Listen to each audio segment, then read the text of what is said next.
मराठा आरक्षणासंदर्भात महत्त्वाची बातमी आहे। 16 किंवा 17 फेब्रुवारीला विशेष अधिवेशन बोलवलं जाण्याची शक्यता आहे। मराठा सर्वेक्षणाचा अहवाल पुढच्या 2 ते 3 दिवसात सरकारकडे सादर होऊ शकतो।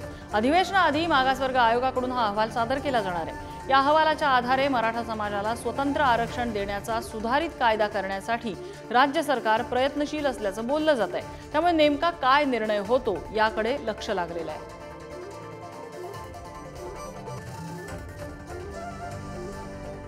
तर एकीकडे या विशेष अधिवेशनाची चर्चा होत असताना दुसरीकडे मनोज जरांगे पाटील आक्रमक झालेले दिसले।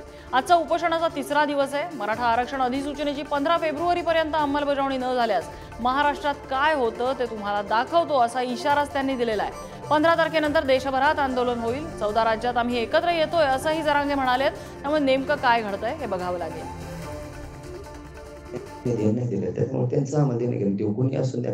आमच्याच मतदानाच्या जीवावर येईल।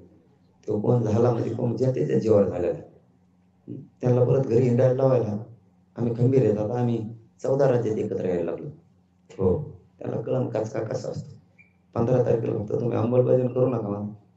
महाराष्ट्रातल्या मुंबईत तर मराठी जाते पुन्हा, पण देशात आंदोलन 14 राज्य एकत्र होणार। धन्यवाद। मला सगळ्या सोयऱ्यांच्या बद्दल सरकारला जर म्हणलं सगळ्या सोयऱ्यांचा कायदा पारित करा आणि त्याची अंमलबजावणी करा, तुमच्याकडून लगेच बातम्या येतील।